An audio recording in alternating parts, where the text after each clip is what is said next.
Hello दोस्तों, आज से करीब 4500 साल पहले इजिप्ट में एक ऐसा अजूबा बनाया गया जो आज के दिन तक लोगों को चौंका कर रख देता है, the great pyramid of Giza. 147 metres की हाइट पर बना इंसानों के द्वारा बनाई गई सबसे ऊंची बिल्डिंग थी करीब 4000 सालों तक। इतने भारी भरकम पत्थर इस पिरामिड में यूज किए गए हैं कि इस पिरामिड का कुल वजन 6 मिलियन टन बताया जाता है।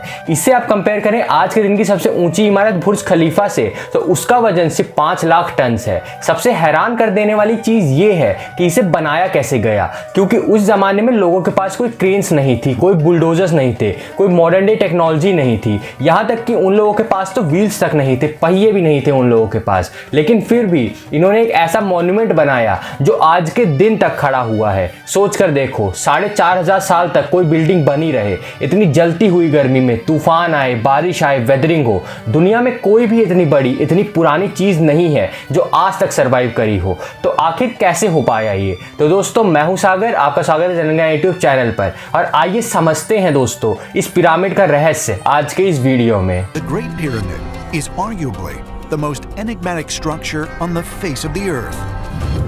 Built around 2500 BC, it is the tallest structure on Earth for more than 3,500 years. Built as gargantuan tombs of shining white limestone, the pyramids were designed to hide dark secrets of the dead.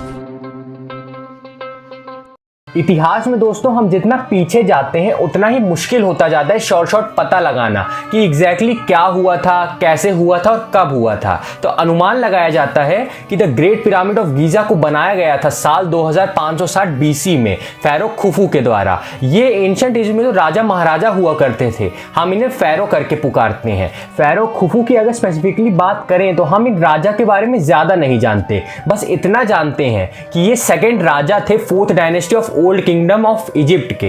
Exactly कितने सालों तक इन्होंने राज किया था, इस पर काफी चर्चा होती है। हिस्टोरियंस कुछ एस्टिमेट लगाते हैं, कोई कहता है 23 साल, कुछ कहते हैं 34 साल, वहीं कुछ लोग तो 60 साल से भी ज्यादा का समय बताते हैं। ये पिरामिड नाइल नदी के किनारे लोकेटेड है, उसके वेस्ट बैंक पर, और अगर आप फोटोज और वीडियोस देखोगे तो आपको पता चलेगा कि ये इकलौता पिरामिड नहीं है।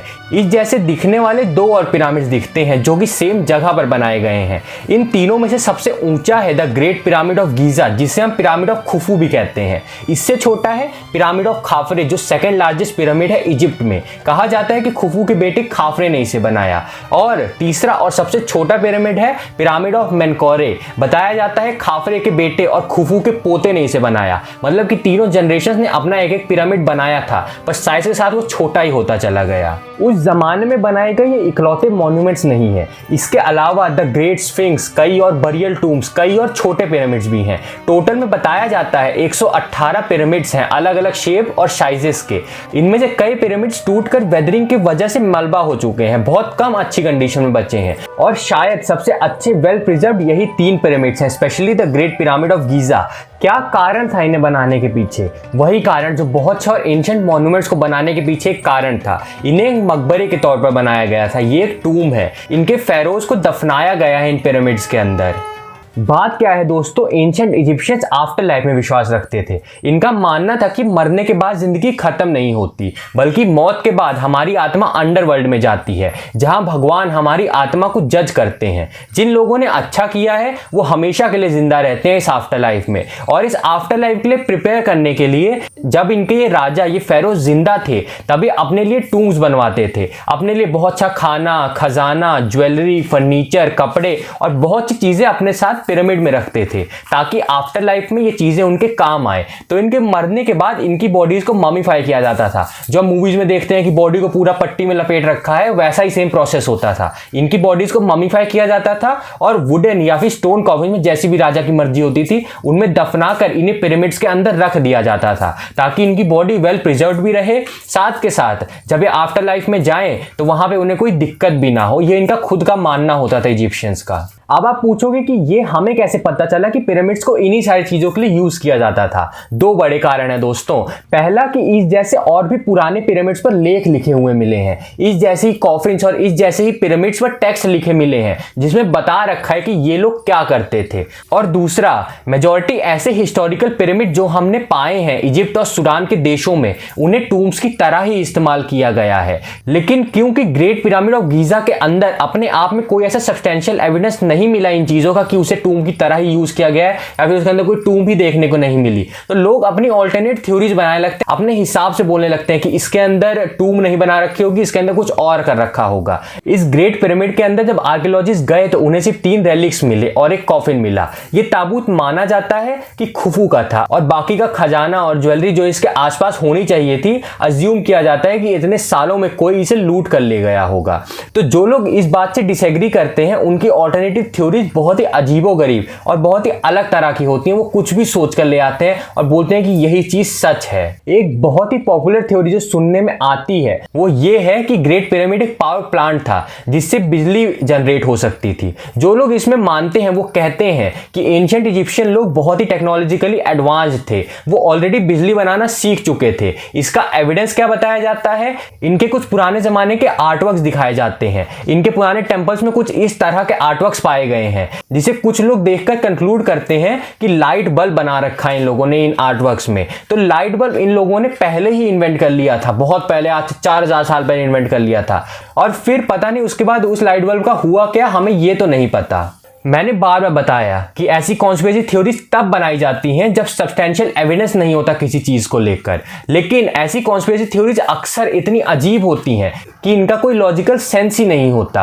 अगर लाइट बल्ब सही में एग्जिस्ट करता था एंशिएंट इजिप्शियंस के जमाने में, तो आज के टाइम में उसका कोई एविडेंस क्यों नहीं मिला? असल में दोस्तों ये आर्टवर्क एक एंशिएंट इजिप्शियन माइथोलॉजी की स्टोरी को रिप्रेजेंट कर रहा है, उसे डिपिक्ट कर रहा है या आपको दिखा रहा है किसी उस टाइम की स्टोरी के बारे में, और उसे कुछ लोगों ने उठाकर ये कंक्लूड कर दिया है कि यहां पर इन लोगों ने लाइट बल्ब बना रखा है। ऐसी ही एक दूसरी पॉपुलर थ्योरी बताई जाती है कि ये पिरामिड असल में अनाज स्टोर करने के लिए ग्रेनरी थी, एक बड़ा सा भंडार था। इस थ्योरी को प्रपोज किया था एक अमेरिकन पॉलिटिशियन बेन कार्सन ने साल 1998 में। उनके अकॉर्डिंग ये उनकी पर्सनल थ्योरी है। इन पिरामिड्स को एक्चुअली में फेरोज ने नहीं बनाया, खुफू ने नहीं बनाया। इस पिरामिड को एक्चुअली में जीसस क्राइस्ट के फादर ने बनाया था। My own personal theory is that Joseph built the pyramids in order to store grain. Now, all the archaeologists think that they were made for the pharaoh's grave. अब यहां पर आप एक चीज देख सकते हो दोस्तों, कॉन्स्पिरेसी थ्योरीज बनाए जाने का मेजर कारण पॉलिटिशियंस के द्वारा रिलीजियस अपीजमेंट करने के लिए बनाया जाती हैं। वो अक्सर उन्हें रिलीजियस अपीजमेंट, जिससे कि जो उनके पर्टिकुलर रिलीजियस ग्रुप्स हैं, जैसे कि जीसस क्राइस्ट की बात कर रहे हैं, तो ये बात करने से सारे के सारे क्रिश्चियंस को अपनी तरफ खींचेंगे और आने वाले पॉलिटिक करियर में इन्हें बहुत ज्यादा फायदा मिलेगा इस बात से। तो ये एक मेजर कारण है कॉन्स्पिरेसी थ्योरीज बनाए जाने का। पॉलिटिशियंस को कोई चीज पता नहीं होती और अपने हिसाब से अज्यूम कर लेते हैं किसी भी चीज को, और क्योंकि लोग उन्हें फॉलो करते हैं तो ये जो उनकी एक सिंपल सी बात होती है वो थ्योरी मान ली जाती है और सब लोग इस पर विश्वास करने लगते हैं। तो एनीवेज ये चीज काफी क्लियर है आज के दिन। हिस्टोरियंस एक दूसरे से सहमत है इस बात पर कि ग्रेट पिरामिड ऑफ गीजा को एक मकबरे के तौर पर ही बनाया गया था। उस समय पर लोगों का मानना था कि जितना बड़ा मकबरा होगा, जितनी आलीशान चीजें रखेंगे, जितनी खाने पीने की चीजें रखेंगे, उतनी ही आलीशान बीतेगी हमारे राजा की आफ्टर लाइफ, हमारे फेरो की आफ्टर लाइफ उतनी ही आलीशान बीतेगी, हम जितना ज्यादा इसमें सामान रख देंगे।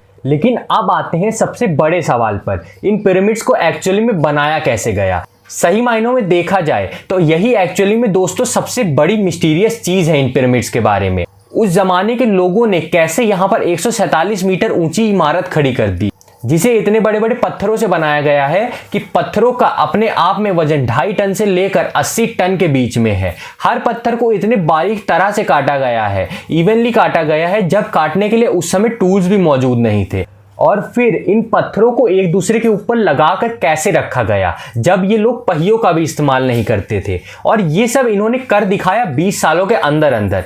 20 साल ही दोस्तों समय बताया जाता है जितना समय इस ग्रेट पिरामिड ऑफ गीजा को बनाने में लगा।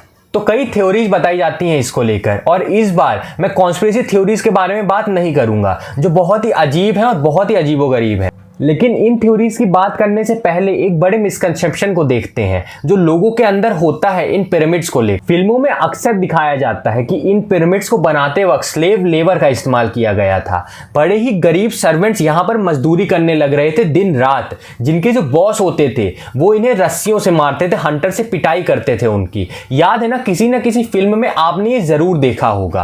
काफी समय तक लोगों को लगता था कि ऐसे ही स्लेव्स ने पिरामिड्स को बनाया है। एक 5th सेंचुरी बीसी में रहने वाले ग्रीक हिस्टोरियन थे हेरोडोटस करके, उन्होंने ही सबसे पहली बार इस थ्योरी को सजेस्ट किया था कि स्लेव्स ने इन पिरामिड्स को बनाया है। लेकिन आज के समय में हम जानते हैं कि एक्चुअली में ऐसा बिल्कुल नहीं था। जो लोग इस पिरामिड को बनाने के लिए काम कर रहे थे वो बहुत ही हाईली स्किल्ड लेबर थे। उनको भूखा रख के मारा पीटा नहीं जाता था, बल्कि इन्हें बढ़िया से खाना खिलाया जाता था। इनफैक्ट इन्हें इतने अच्छे से खाना खिलाया जाता था कि एवरेज इजिप्शियन सिटीजन जो था उससे ज़्यादा वेल फेड और हट्टे कट्टे थे ये लेबरर्स। ये लोग शहर में रहते थे, कंस्ट्रक्शन साइट के पास। इसके अलावा अलग अलग सीजन में इन्हें अलग अलग कम्युनिटी के मेंबर से सपोर्ट भी मिलता था। जैसे कि फार्मर्स, अगर किसान लोग खेती नहीं कर रहे होते थे तो अपने फ्री टाइम में आकर कंस्ट्रक्शन में हाथ बटा देते थे। एक तरीके से पूरे किंगडम में रहने वाले सारे लोग काफ़ी यूनाइटेड थे इस नेशनल प्रोजेक्ट के सक्सेस को लेकर। वो अपने राजा में बहुत ही ज़्यादा विश्वास करते थे। टोटल में देखा जाए करीब 20,000 से 30,000 वर्कर्स लगे इस कंस्ट्रक्शन में, जिन्होंने 10-10 घंटे दिन में काम किया इस ग्रेट पिरामिड ऑफ गीज़ा को बनाने के लिए। कंस्ट्रक्शन मटेरियल की बात की जाए तो करीब 5.5 million ton limestone, 8,000 ton granite और 5 लाख टन मोटार का इस्तेमाल किया गया था। ज़्यादातर ये पत्थर आए थे आसपास के एरिया से ही। ज़्यादा से ज़्यादा दूर ये साउथर्न इजिप्ट के रीजन से आए थे, जो कि 800 किलोमीटर दूर था। अब सवाल ये कि इन पत्थरों को काटा कैसे जाता था। कॉपर उस समय में सबसे कॉमन मेटल यूज किया जाता था, तो जो टूल्स होते थे वो ज़्यादातर कॉपर के ही बने होते थे। जो थोड़े हार्ड पत्थर होते थे जैसे कि ग्रेनाइट के, उन्हें तोड़ते थे ये डोलराइट का इस्तेमाल करके। और कई तरीके इनके काफ़ी यूनिक होते थे, जैसे कि पत्थरों के अंदर ही क्रैक्स और होल्स को ढूंढते थे और हथौड़े से उनके अंदर वुड के बने वेजेस डाल देते थे जो पानी के अंदर सोक किए होते थे। जैसे ही पत्थर पानी को अब्सॉर्ब करता, ये वेजेस जो हैं और एक्सपेंड हो जाते और पत्थर टूट जाता था। एक सबसे बड़े सवाल पर आए,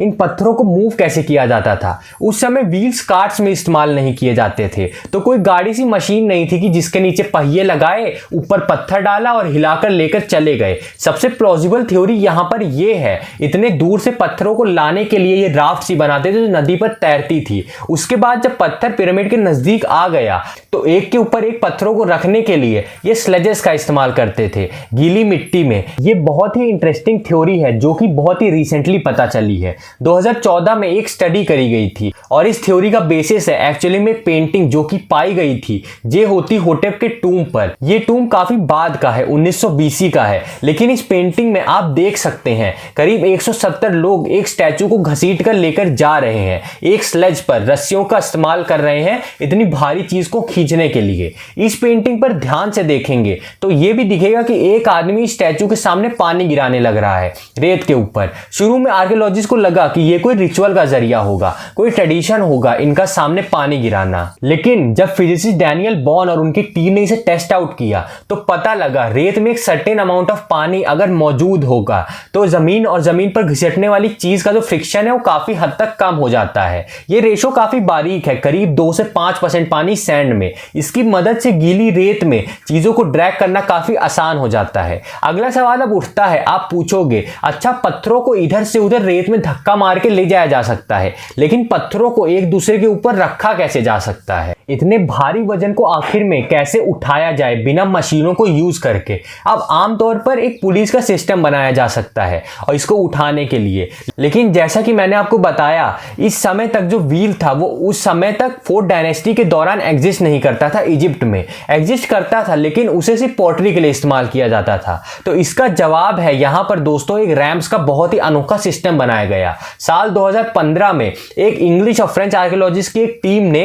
एक 4500 साल पुराना रैंप अनकवर किया एक क्वारी से। तो स्कॉलर्स ने कहा कि एक इस तरह का रैंप बनाया बनाया गया रहा होगा उस टाइम पर, जो कि एक स्ट्रेट स्लोप था ग्राउंड से लेकर टॉप तक। इस स्लोप पर पत्थरों को धक्का मारने के लिए इन्होंने एक सिस्टम यूज किया जिसमें इन्होंने यहां पर लकड़ियों के डंडे गाड़ दिए इसके आसपास। फिर इन्होंने रस्सियों का इस्तेमाल किया उन लकड़ियों के अराउंड उस पत्थर को ऊपर खींचने के लिए, कुछ ऐसा ही जैसा आप आर्टवर्क में देख सकते हैं। इसे सजेस्ट किया गया था फिजिसिस्ट जोसेफ वेस्ट के द्वारा साल 2014 में। इस थ्योरी के अनुसार पिरामिड का हर एक लेवल तैयार करने के बाद इन लोगों ने एक नया स्लोप बनाया रहा होगा ताकि स्लोप का एंगल ज्यादा ना हो, ये स्लोप को ज्यादा पीछे तक ले गए होंगे, यानी स्लोप को ज्यादा पीछे से शुरू करें बनाना ताकि ज्यादा टिल्ट ना आए उस स्लोप में। इसके अलावा एक दूसरी थ्योरी कहती है कि इन्होंने एक लीवर्स का सिस्टम यूज किया रहा होगा पत्थरों को एक के ऊपर एक रखने के लिए। ड्राइंग्स में देखिए किस तरह काम करता है। बेसिकली एक मिडिल पॉइंट ले लिया जिसकी हाइट थोड़ी सी ज्यादा हो, उसके ऊपर एक डंडा लगाया और डंडे की दूसरी तरफ कुछ वजन डाला और उसको फिर घुमाकर ऊपर प्लेस कर दिया। स्कॉलर्स का मानना है एक ऐसा ही सिमिलर सिस्टम जिसे इन्होंने नाम दिया है शाडूफ, इजिप्ट में एग्जिस्ट करता था हजारों सालों से। इस मैकेनिज्म का इस्तेमाल ये लोग पानी निकालने के लिए भी करते थे नाइल नदी से, अपने खेतों को इरिगेट करने के लिए। ये दोनों ही थ्योरी सुनने में बहुत अच्छी लगती हैं, लेकिन प्रॉब्लम आ जाती है कंस्ट्रक्शन टाइम। हम जानते हैं कि पिरामिड्स को 20 सालों के अंदर अंदर कंप्लीट किया गया था। अब 20,000 लोग अगर एक एक करके यहां पर पत्थर इस तरह से ट्रांसपोर्ट करेंगे तो हर 3 मिनट पर यहां पर एक पत्थर प्लेस करा जाना चाहिए साल के हर एक दिन, जो कि काफी अनलाइकली लगता है कि इतनी स्पीड से काम किया होगा इन लोगों ने यहाँ पर। एग्जैक्टली यही रीजन है दोस्तों, आज के दिन तक ये चीज एक मिस्ट्री है। ये दोनों थ्योरी सुनने में ठीक लगती हैं लेकिन पूरी तरीके से एक्सप्लेन नहीं करती कि एग्जैक्टली क्या हुआ यहाँ पर। हम यहाँ पर ये जरूर जानते हैं कि शुरुआत की जो कुछ लेयर्स हैं पिरामिड के, उन्हें बिना किसी मोटार यानी बिना किसी गारा के प्लेस किया गया था, लेकिन ऊपर की लेयर्स में मोटार जरूर ऐड किया गया था जिसकी वजह से स्टेबिलिटी बढ़ती है स्ट्रक्चर की। और यही कारण है इतने सालों में कई भूकंप भी आ गए, कई अर्थक्वेक आए, लेकिन फिर भी ये पिरामिड ऑफ गीजा आज के दिन तक खड़ा है। वैसे इस मोटार के बारे में भी एक मिस्ट्री है। साइंटिस्ट ये जरूर जानते हैं कि इसकी एग्जैक्ट केमिस्ट्री क्या है, लेकिन साइंटिस्ट इसे दोबारा बना नहीं पाए हैं। फाइनली कंस्ट्रक्शन की आखिरी स्टेप जो सबसे बाहर की लेयर थी पिरामिड की, वो काफी फाइन व्हाइटिश लाइमस्टोन से बनी हुई थी, जिसका मतलब ये है कि जब भी यहाँ पर सनलाइट आती थी ये सारे पिरामिड बहुत ही व्हाइट कलर के चमकते रहे होंगे। ये एक ऐसी चीज है जो इतने हजारों सालों बाद टूट चुकी है। ये बाहर की लेयर वर्न ऑफ हो चुकी है खुफू और मेनकोरे के पिरामिड से, लेकिन खाफरे के पिरामिड में ऊपर ऊपर आप आज भी देख सकते हैं इस लेयर को। अब कंस्ट्रक्शन से आगे बढ़कर इन पिरामिड्स के डिजाइन पर आए तो ये भी बहुत फैसिनेटिंग चीज है। क्या आप जानते हैं कि इन पिरामिड्स को इस तरह से डिजाइन किया गया है कि इनकी चारों direction north, east, south, west में एग्जैक्टली पॉइंट कर रही हैं। एक बहुत छोटा सा एरर है यहाँ पर, 1/15 ऑफ अ डिग्री का एरर है, जो कि बहुत थोड़ा एरर होता है। ऑलमोस्ट यही मान लो कि बड़े ही एक्यूरेट तरीके से चारों डायरेक्शंस की तरफ ये पॉइंट कर रहे हैं। कैसे हो सकता है ये? उस समय कोई कंपास मौजूद नहीं था, कोई मॉडर्न टेक्नोलॉजी नहीं थी, कोई जीपीएस नहीं था। तो एक बार फिर रिसर्चर्स ने अपनी थ्योरेटिकल एक्सप्लेनेशन देने की कोशिश करी है कि इजिप्शियंस ने इतना हाई लेवल ऑफ प्रिसीजन कैसे हासिल किया। एक पॉपुलर थ्योरी इसको लेकर बताई जाती है ऑटम इक्विनॉक्स की, जब धरती का टिल्ट इस तरीके से हो जाता है, दिन और रात एग्जैक्टली एक बराबर होते हैं, जमीन पर पड़ने वाली शैडो बिल्कुल स्ट्रेट लाइन में होती है ईस्ट और वेस्ट डायरेक्शन में। अगर इजिप्शियंस ने इस तरीके का इस्तेमाल किया था तो जो डिग्री ऑफ एरर उनके कैलकुलेशन में आया था वही degree of error in shadows में भी मौजूद होता है। ऑटम इक्विनॉक्स होता है जब। दूसरी थ्योरी यहां पर बताई जाती है कॉन्स्टेलेशंस को लेकर। आसमान में जो तारे हैं उनकी डायरेक्शंस को देखकर यहां पर इजिप्शियंस ने अपने डिजाइन को अलाइन किया। 1989 में रॉबर्ट बॉवल, एक ऑथर और इजिप्टोलॉजी एंथुसियास्ट, इन्होंने अपनी एक ओरायन कोरिलेशन थ्योरी बताई। इन्होंने कहा कि जो 3 पिरामिड्स ऑफ गीजा हैं वो एक्चुअली में ओरायन बेल्ट के जो तारे हैं उनके 3 तारों के स्ट्रेट लाइन में अलाइंड हैं। इनका कहना है कि अलाइनमेंट इंटेंशनल थी और इजिप्शियंस जानते थे एस्ट्रोनॉमी के बारे में। वो तारों को रात में ट्रैक करते थे और स्टडी करते थे। उसके अकॉर्डिंग वो कुछ अपने अलग अलग क्रॉप्स को भी हार्वेस्ट किया करते थे सर्टेन टाइम्स पर। हिस्टोरियंस का मानना है ये एक फ्रिंज थ्योरी है। फ्रिंज का मतलब जो कि मेन स्ट्रीम नहीं हो। कुछ पॉइंट जो इस थ्योरी के खिलाफ दिए जाते हैं कि तीनों पिरामिड्स एक टाइम पर प्लान नहीं किए गए थे और ना ही एक टाइम पर बनाए गए थे। और जब 1999 में जब एस्ट्रोनॉमर्स ने एक्चुअली में इस थ्योरी को टेस्ट आउट किया और ओरायन कॉन्स्टेलेशन के स्टार्स को देखा तो पता चला कि एग्जैक्टली पिरामिड्स अलाइन नहीं कर करते हैं उसके अकॉर्डिंग। और बात ये है कि एक्चुअली में वो जो कॉन्स्टेलेशन है वो थोड़ा हिल गया है इतने हजारों साल बाद। स्टार्स की अलाइनमेंट वो सेम तरीके से नहीं है जो आज के दिन हम देखते हैं। ये थ्योरी यहाँ पर बतानी ज़रूरी है क्योंकि ये क्लासिक केस है जहाँ पर इंसान पैटर्न ढूंढने की कोशिश करते हैं चाहे पैटर्न एग्जिस्ट ही भी ना करते हों। जब चीज़ों का ठोस सबूत हमारे पास मौजूद नहीं है, एग्जैक्ट एक्सप्लेनेशन नहीं है, तो हम अपने आइडियाज़ बनाते हैं और कहीं पर भी कोई लिंक मिल जाए तो हम उसे सच मान बैठते हैं। किसी चीज़ को एक नए लेवल पर ले जाओ और एग्जेजरेट कर दो तो और भी अजीबो गरीब थ्योरीज बनकर आती हैं। लोग कहते हैं कि एलियंस ने इन पिरामिड्स को बनाया क्योंकि ये तो पॉसिबल ही नहीं है कि इंसानों ने इन्हें बनाया होगा और इंसानों ने ऐसा काम कर दिया होगा। मेरी राय में ऐसी अजीबोगरीब थ्योरी साइंटिफिक थिंकिंग के खिलाफ जाती हैं। ये एक शॉर्टकट तरीका है किसी भी तरीके से कोई भी एक सॉल्यूशन निकालने का। जब हमें सॉल्यूशन मिल ना रहा हो तो बेहतर ये है कि हम एक्नॉलेज करें कि ये चीज़ें हमें पता है और जो चीज़ें नहीं पता हमें उसे क्लियरली हम सामने रखें ताकि आगे आने वाली पीढ़ियाँ, आगे आने वाले आर्कियोलॉजिस्ट, हिस्टोरियंस इस चीज़ में रिसर्च कर पाएँ और कोई कंप्लीट सॉल्यूशन या फिर एक्सप्लेनेशन यहाँ पर दे पाएँ इन मिस्ट्रीज़ को लेकर। और वीडियो पसंद आया तो वीडियो को लाइक और शेयर कीजिए और आगे भी ऐसे वीडियोस देखने के लिए चैनल सब्सक्राइब कर लीजिए। अब मुलाकात होगी अगली ऐसी किसी वीडियो में, तब तक के लिए जय हिंद, वंदे मातरम।